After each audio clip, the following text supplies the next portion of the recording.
Salut Olivia, est-ce que tu joues au basketball? Oui, c'est passionnant et ça me permet de rester en forme.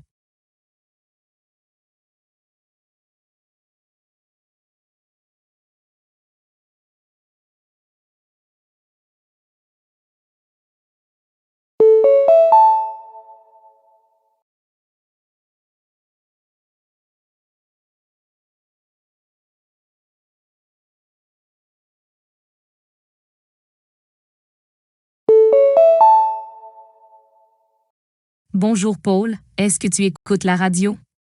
Oui, j'aime la musique et les informations du matin.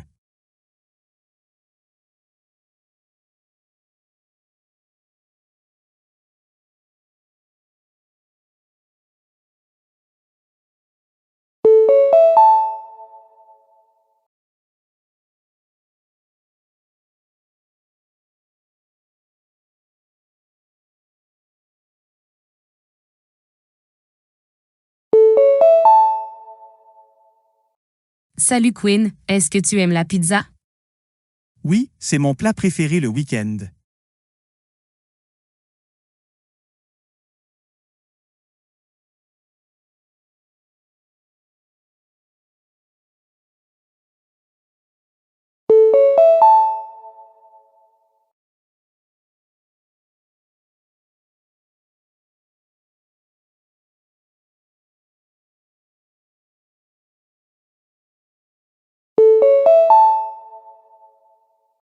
Bonjour Rose, est-ce que tu fais du camping? Oui, on se sent proche de la nature et c'est paisible.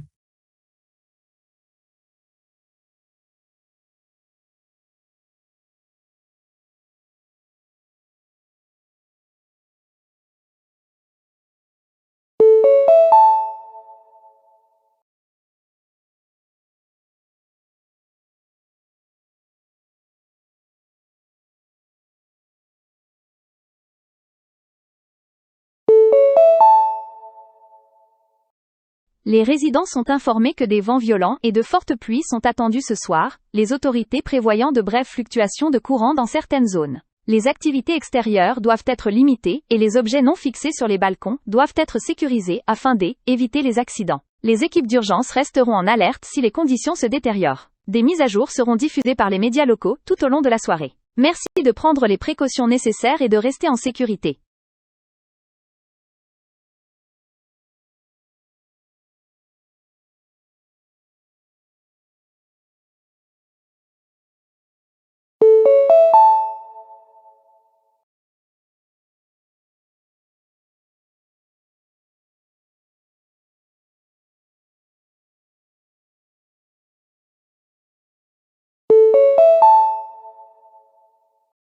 Les étudiants et le personnel sont informés que la navette du campus fonctionnera selon un horaire modifié à partir de lundi, en raison de l'augmentation du trafic matinal près de l'intersection ET.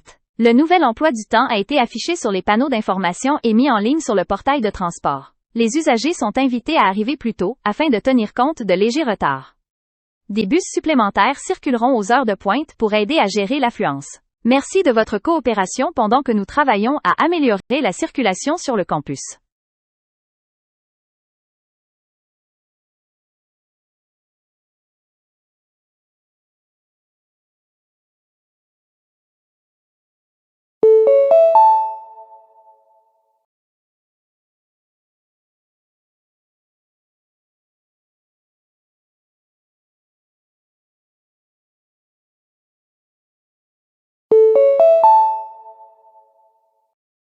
Les résidents sont informés que la salle communautaire sera fermée ce dimanche pour un nettoyage et une désinfection approfondie. Toutes les réunions prévues, répétitions et rencontres de club seront temporairement déplacées dans la cour. Les agents de maintenance désinfecteront les zones fréquemment touchées et poliront le sol afin de préparer la salle pour les événements de la semaine prochaine. Nous demandons la coopération de chacun en évitant le bâtiment jusqu'à la fin de la procédure. Des mises à jour seront affichées sur le tableau d'information du quartier.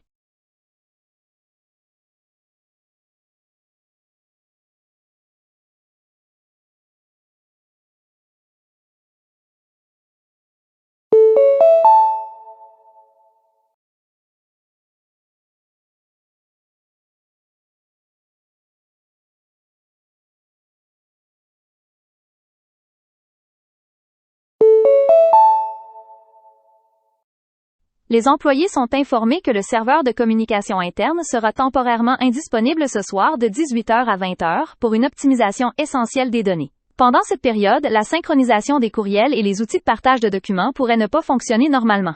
Les équipes travaillant sur des projets urgents doivent télécharger les fichiers nécessaires à l'avance. Cette mise à jour vise à améliorer la vitesse de traitement et à réduire les problèmes techniques. Le service normal reprendra immédiatement après la fin de l'actualisation du système.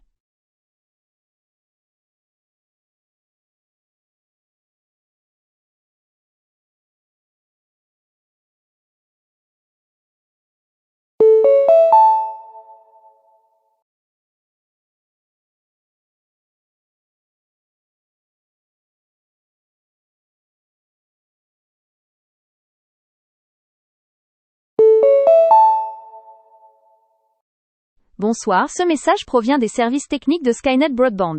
Des mises à niveau régulières de l'infrastructure seront effectuées dans votre secteur tard ce soir. Durant cette période, une connectivité intermittente peut se produire brièvement. Aucun changement d'équipement n'est requis de votre côté. Si les interruptions se poursuivent au-delà de la plage horaire prévue, nous vous invitons à contacter l'assistance demain pour une évaluation plus approfondie. Nous vous remercions de votre patience pendant la mise en œuvre des améliorations.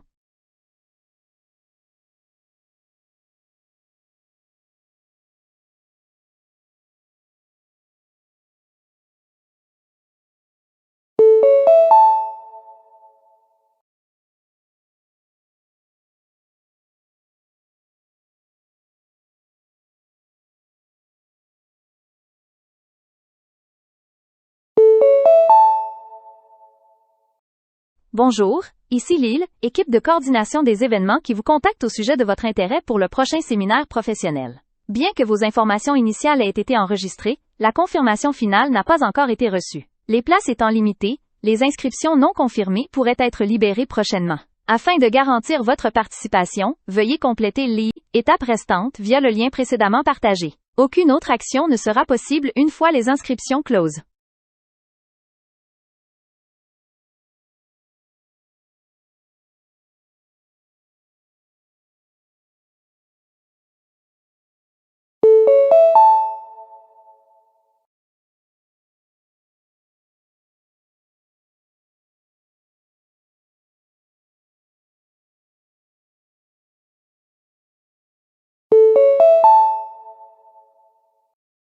Bonjour, ceci est un message du centre de distribution Métroparcelle. Une tentative de livraison de votre envoi plus tôt aujourd'hui a échoué en raison d'un accès restreint au lieu de destination. L'article est actuellement conservé dans notre installation locale. Veuillez organiser une nouvelle plage de livraison ou sélectionner une option de retrait dans les 2 prochains jours ouvrables afin d'éviter un retour du colis. Merci de votre attention rapide.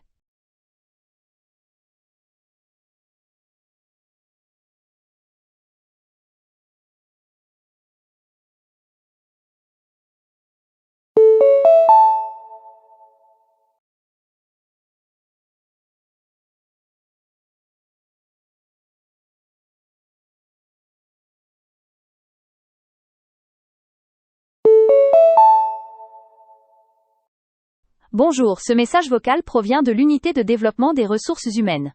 Les dossiers de participation indiquent que votre module obligatoire de conformité n'est pas encore terminé. Son achèvement est requis afin de maintenir vos droits d'accès au système. La formation peut être suivie à distance et dure généralement moins de 30 minutes. Veuillez vous assurer de la soumettre avant la fin de cette semaine afin d'éviter des restrictions temporaires. Contactez le support RH si des problèmes techniques empêchent la finalisation.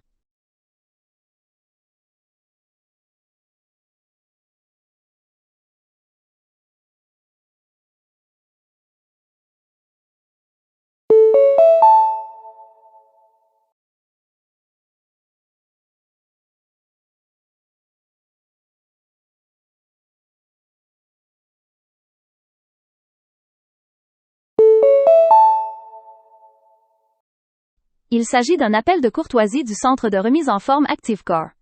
Notre système indique que le renouvellement de votre adhésion est actuellement en attente. L'accès aux installations restera disponible pendant une période de grâce limitée. Afin d'éviter toute interruption, veuillez mettre à jour votre abonnement via le portail des membres ou à l'accueil. Si le paiement a déjà été effectué, aucune autre action n'est nécessaire, et nous vous remercions pour votre engagement continu.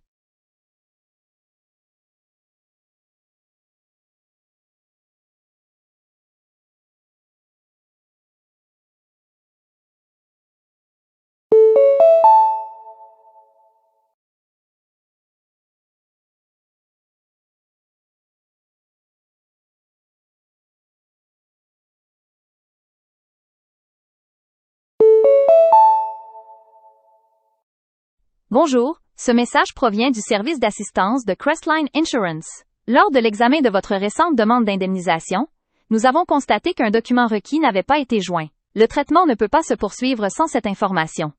Veuillez téléverser le fichier manquant via votre compte en ligne dès que possible. Une fois reçu, l'évaluation reprendra sans délai supplémentaire. Si vous avez besoin d'aide pour localiser le document, notre service d'assistance est à votre disposition.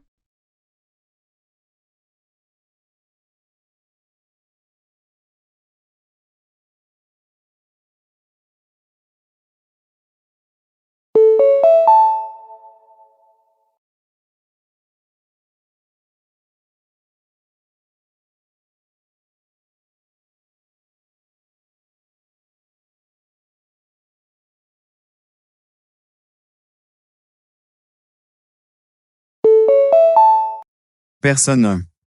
Ces plateformes ont déformé les marchés du logement en réduisant les options de location à long terme. Des limites strictes, telles que des plafonds sur le nombre de nuits louées et des exigences de licence, devraient être mises en place immédiatement. Sans réglementation rapide, les habitants continueront d'être chassés de leur quartier par la hausse des prix. Personne 2. Je ne pense pas que les restrictions soient la solution. Les locations de courte durée aident les familles à générer un revenu complémentaire et offrent aux visiteurs des expériences de voyage plus authentiques. Imposer des limites nuira au tourisme et pénalisera les propriétaires qui ne font qu'utiliser leurs biens. Personne 3. Un certain contrôle est nécessaire, mais il ne faut pas exagérer. Une approche équilibrée, prenant en compte la densité des quartiers, le tourisme saisonnier et l'offre de logement, serait bien plus efficace.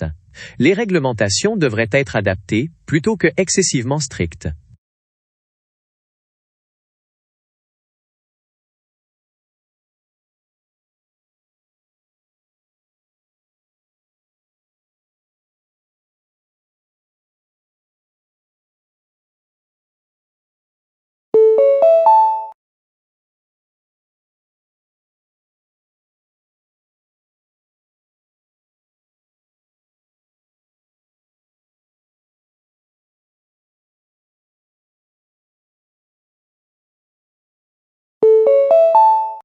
Personne 1.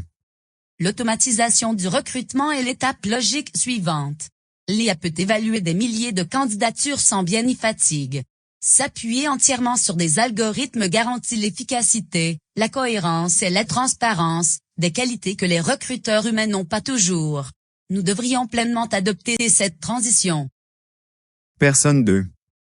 Je suis totalement opposé à l'idée de laisser l'IA prendre en charge le recrutement. Les algorithmes ne peuvent pas comprendre le potentiel humain, le contexte ou l'individualité. Pire encore, ils reproduisent souvent des biais cachés. Les emplois façonnent la vie des gens, et seules des personnes formées, et non des machines, devraient prendre ces décisions. Personne 3. Je pense que les outils d'IA peuvent être utiles, mais uniquement comme soutien. Ils devraient présélectionner les candidatures ou mettre en évidence des tendances, tandis que les humains prennent les décisions finales. Un système hybride réduirait la charge de travail sans supprimer le jugement humain essentiel.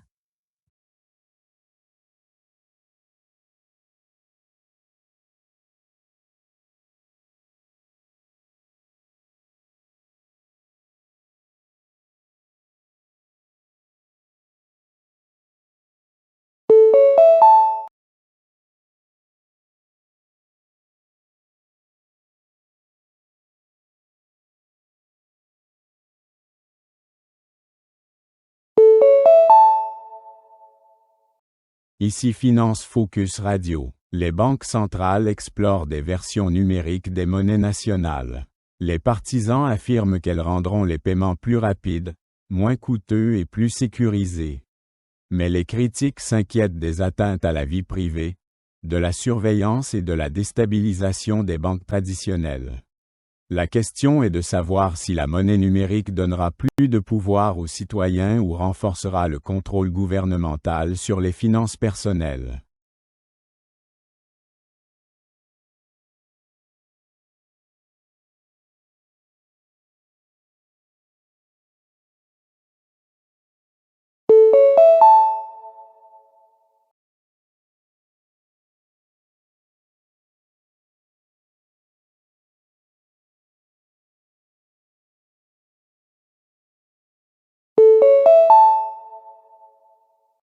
Bienvenue à World Culture Hour.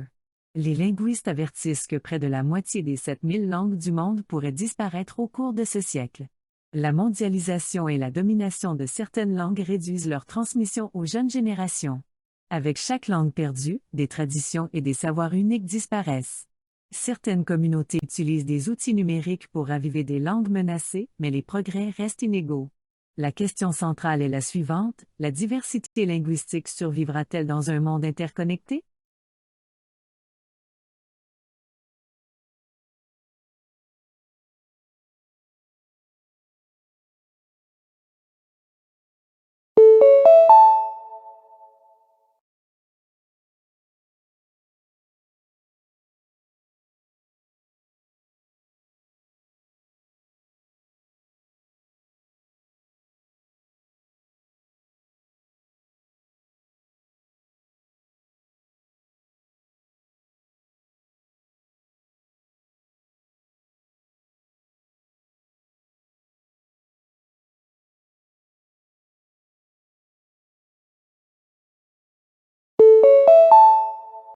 Chercheurs en éducation cervique, des études montrent que les apprenants multilingues développent certains avantages mentaux par rapport à leurs pairs monolingues. Quels mécanismes soutiennent ces capacités accrues? Le cerveau renforce ses réseaux de contrôle grâce au changement de langue. Passer d'une langue à une autre exige une surveillance constante, en inhibant les mots non pertinents tout en sélectionnant des structures appropriées. Cet exercice améliore la flexibilité attentionnelle et la mémoire de travail. L'exposition à différents systèmes linguistiques élargit également les cadres conceptuels, aidant les apprenants à reconnaître des schémas et à résoudre les ambiguïtés plus efficacement.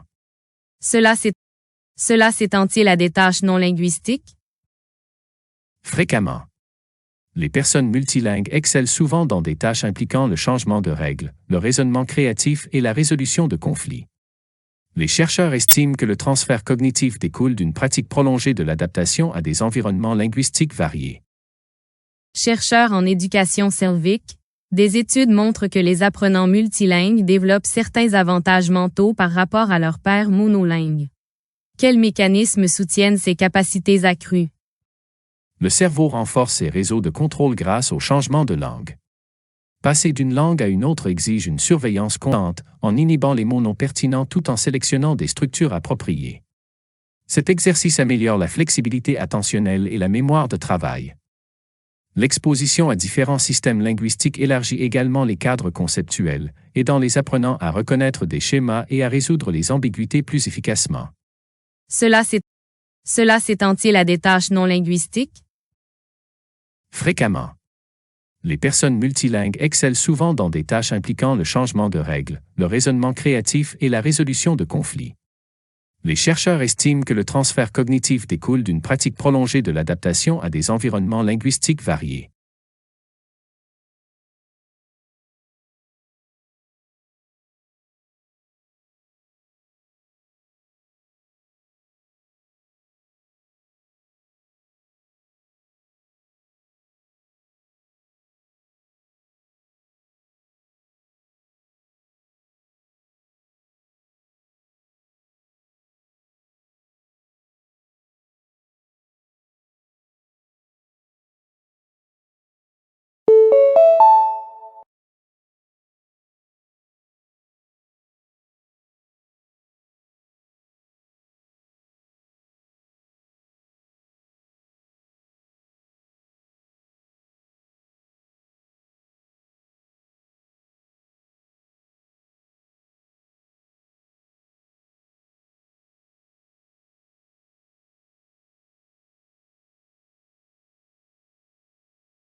Dr. Harry Storn, des découvertes récentes en neuroesthétique suggèrent que la configuration géométrique des environnements urbains module de manière significative la charge cognitive et la plasticité neuronale. Pourriez-vous expliquer l'impact cognitif sous-jacent de l'architecture minimaliste par rapport à l'architecture ornementée? Certainement. Le cortex visuel humain est, sur le plan évolutif, adapté aux motifs fractals présents dans la nature. Lorsqu'il est exposé à des environnements hyperminimalistes caractérisés par des surfaces austères à angle droit et des palettes monochromes, le cerveau subit souvent un stress d'activation sensorielle. Cela entraîne une augmentation de l'activité des ondes bêta, signalant une anxiété accrue et une réduction de l'incubation créative. À l'inverse, les environnements intégrant des principes de conception biophilique stimulent le système nerveux parasympathique. Toutefois, une complexité excessive ou un bruit visuel peut paradoxalement submerger le cortex préfrontal, ralentir la prise de décision et provoquer une fatigue mentale. Cela signifie-t-il que l'esthétique architecturale constitue une variable de santé publique? Précisément. Une exposition chronique à des grilles urbaines, stériles, est corrélée à une diminution de l'empathie et à un retrait social. À l'inverse, une complexité structurelle équilibrée favorise une fascination douce, un état qui régénère les ressources cognitives et encourage l'engagement communautaire spontané. Dr. Harry Thorne, des découvertes récentes en neuroesthétique suggèrent que la configuration géométrique des environnements urbains module de manière significative la charge cognitive et la plasticité neuronale. Pourriez-vous expliquer l'impact cognitif sous-jacent de l'architecture minimaliste par rapport à l'architecture ornementée? Certainement. Le cortex visuel humain est, sur le plan évolutif, adapté aux motifs fractales présents dans la nature. Lorsqu'il est exposé à des environnements hyperminimalistes caractérisés par des surfaces austères à angle droit et des palettes monochromes, le cerveau subit souvent un stress d'activation sensorielle. Cela entraîne une augmentation de l'activité des ondes bêta, signalant une anxiété accrue et une réduction de l'incubation créative. À l'inverse, les environnements intégrant des principes de conception biophilique stimulent le système nerveux parasympathique. Toutefois, une complexité excessive ou un bruit visuel peut paradoxalement submerger le cortex préfrontal, ralentir la prise de décision et provoquer une fatigue mentale. Cela signifie-t-il que l'esthétique architecturale constitue une variable de santé publique? Précisément. Une exposition chronique à des grilles urbaines, stériles, est corrélée à une diminution de l'empathie et à un retrait social. À l'inverse, une complexité structurelle équilibrée favorise une fascination douce, un état qui régénère les ressources cognitives et encourage l'engagement communautaire spontané.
Philosophe Elena Vance, nous observons un changement où les algorithmes de nudge sont de plus en plus utilisés dans les politiques publiques afin d'orienter le comportement des citoyens.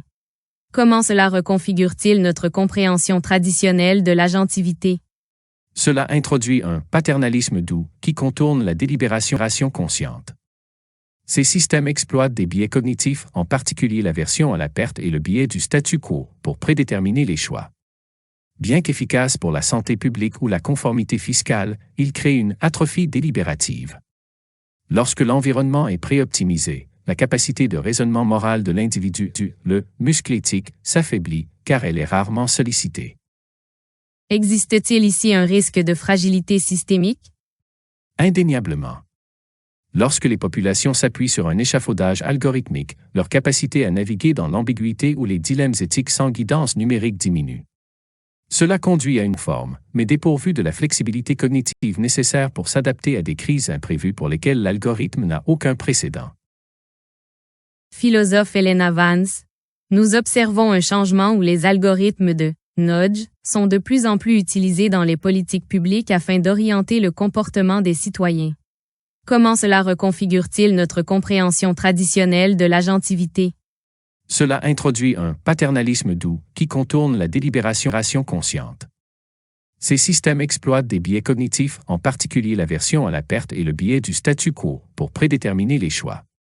Bien qu'efficace pour la santé publique ou la conformité fiscale, ils créent une atrophie délibérative. Lorsque l'environnement est préoptimisé, la capacité de raisonnement moral de l'individu, le muscle éthique, s'affaiblit, car elle est rarement sollicitée. Existe-t-il ici un risque de fragilité systémique? Indéniablement. Lorsque les populations s'appuient sur un échafaudage algorithmique, leur capacité à naviguer dans l'ambiguïté ou les dilemmes éthiques sans guidance numérique diminue. Cela conduit à une forme, mais dépourvue de la flexibilité cognitive nécessaire pour s'adapter à des crises imprévues pour lesquelles l'algorithme n'a aucun précédent.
Dr. Harris Thorne. Des découvertes récentes en bioacoustique suggèrent que la pollution sonore d'origine anthropique dans le canal sonore profond modifie fondamentalement la syntaxe migratoire des cétacés. Pouvez-vous expliquer les conséquences neurologiques? Précisément. Les mammifères marins utilisent le canal sophare pour la navigation à longue distance. Les interférences sonores à basse fréquence provoquent un masquage auditif, ce qui contraint ces organismes à augmenter l'amplitude de leur vocalisation, un phénomène connu sous le nom d'effet lombard. Toutefois, cela est coûteux sur le plan métabolique. Une exposition chronique entraîne une élévation des niveaux de glucocorticoïdes, indiquant un stress physiologique systémique.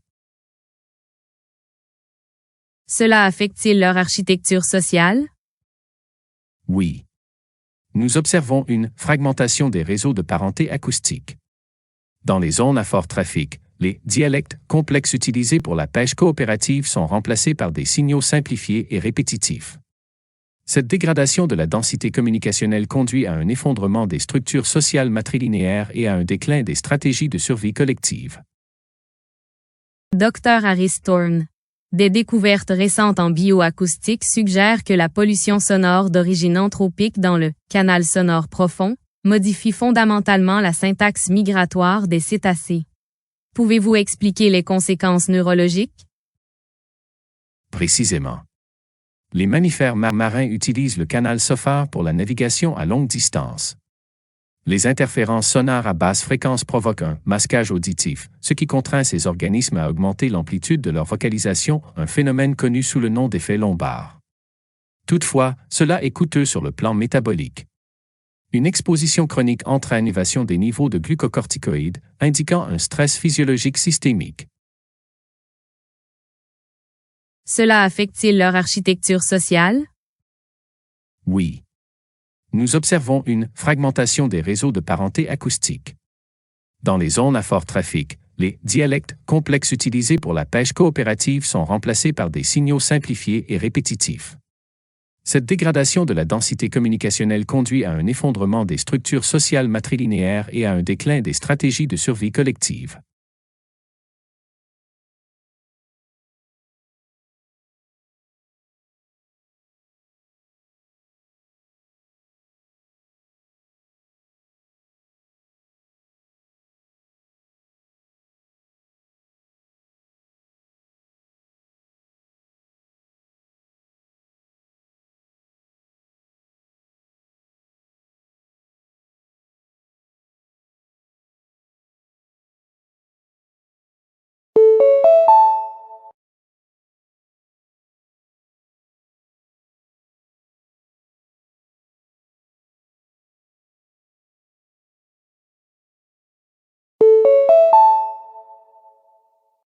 Les programmes sportifs communautaires encouragent l'activité physique et le travail d'équipe à travers toutes les tranches d'âge. Les clubs locaux organisent des événements allant des matchs de football aux ateliers de remise en forme.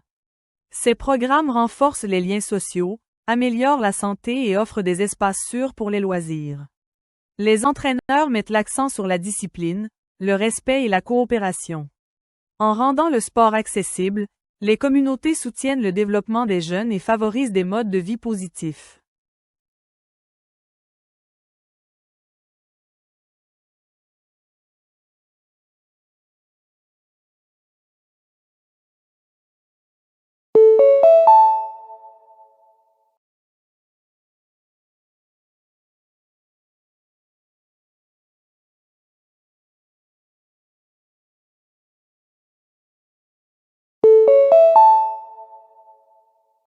Le travail indépendant numérique offre des opportunités professionnelles flexibles dans des domaines tels que l'écriture, le design, la programmation et le marketing. Les freelancers choisissent leurs projets, fixent leurs horaires et collaborent avec des clients du monde entier. Les plateformes en ligne rationalisent la communication et les paiements. Bien que le freelancing offre une grande liberté, il exige également une forte autodiscipline et un développement continu des compétences. De nombreux professionnels choisissent cette voie pour l'indépendance et la diversité des expériences de carrière.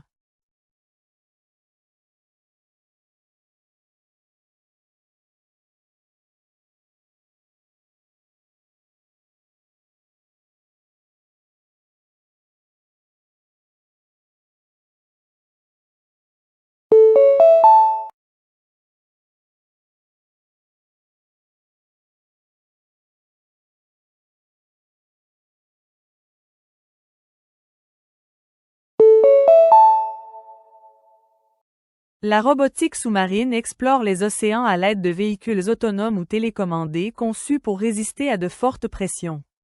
Ces robots capturent des images, collectent des échantillons et soutiennent la recherche marine. Les industries les utilisent également pour des inspections et des réparations sous-marines. Leurs capteurs avancés et leur mobilité révèlent des écosystèmes cachés et des formations géologiques. La robotique sous-marine élargit la compréhension scientifique tout en réduisant les risques pour les plongeurs humains.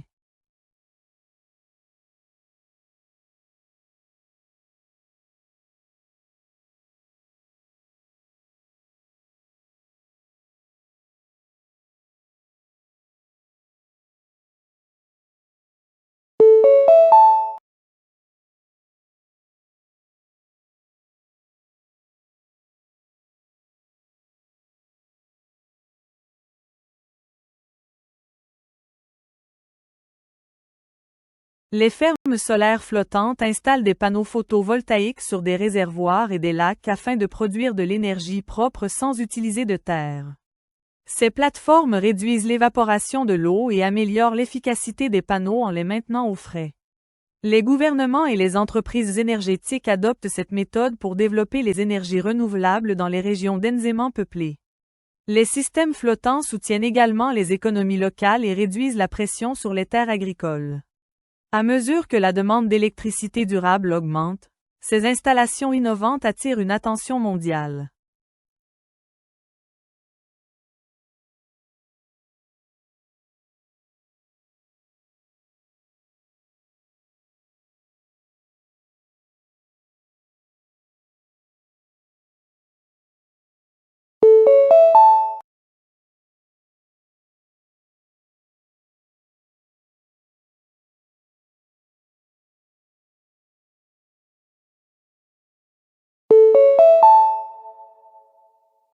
Les jardins communautaires urbains transforment des terrains vacants en espaces verts partagés où les habitants cultivent légumes, herbes et fleurs. Ces jardins améliorent l'accès aux produits frais, favorisent l'éducation environnementale et renforcent les relations de voisinage. Les bénévoles gèrent collectivement les parcelles et apprennent des pratiques de culture durable.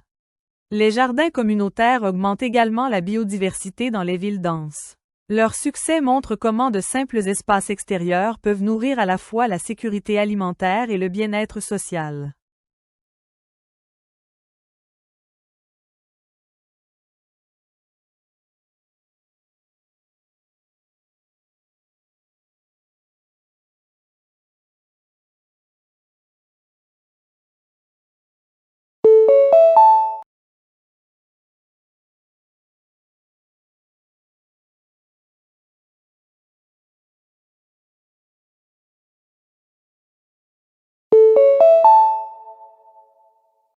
Les mouvements de la mode éthique encouragent les consommateurs à choisir des vêtements produits dans des conditions de travail équitables et selon des méthodes respectueuses de l'environnement.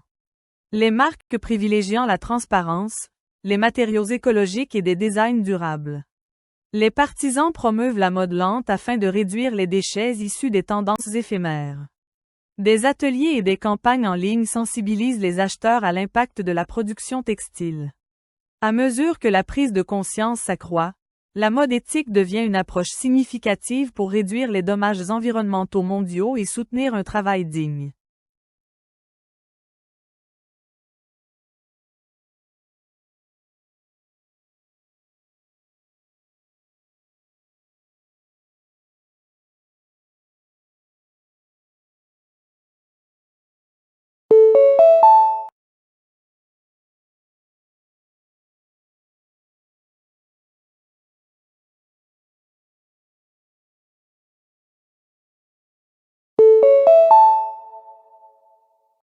La recherche sur les habitats spatiaux étudie comment les humains pourraient vivre de manière durable sur la Lune ou sur Mars.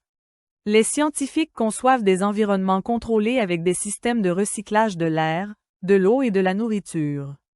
Des expériences menées sur Terre simulent une isolation prolongée et des ressources limitées afin de tester l'adaptabilité humaine. Ces études orientent les futures missions et éclairent la conception de colonies extraterrestres. En comprenant comment soutenir la vie dans des environnements extrêmes, les chercheurs préparent les prochaines étapes de l'exploration spatiale humaine.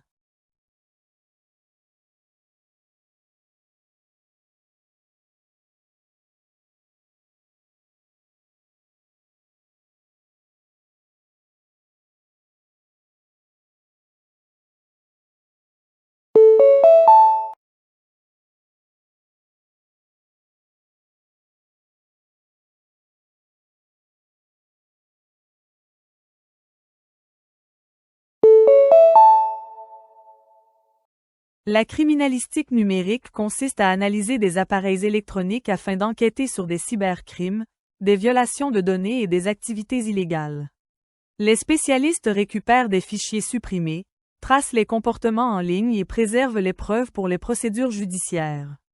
Leur travail exige une connaissance approfondie du chiffrement, des réseaux et de l'architecture des systèmes. La criminalistique numérique aide les forces de l'ordre à résoudre des affaires complexes et protège les individus contre les menaces technologiques. À mesure que la cybercriminalité évolue, ce domaine devient de plus en plus crucial pour la sécurité moderne.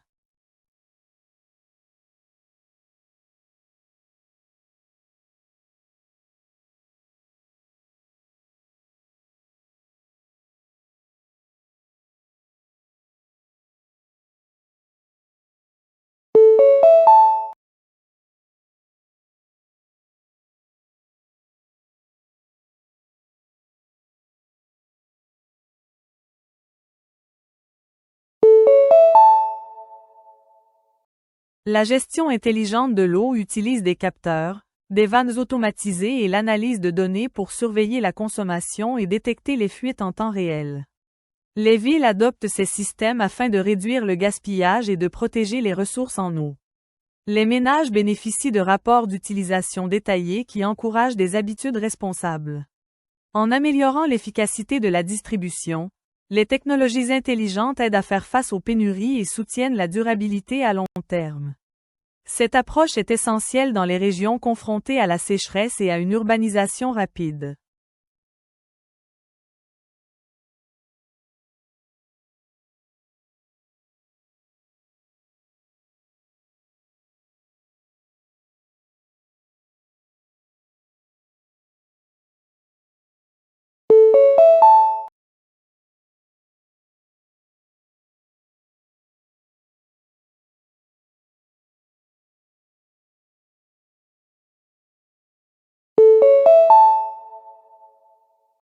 La danse-thérapie contemporaine utilise le mouvement pour améliorer le bien-être émotionnel et physique.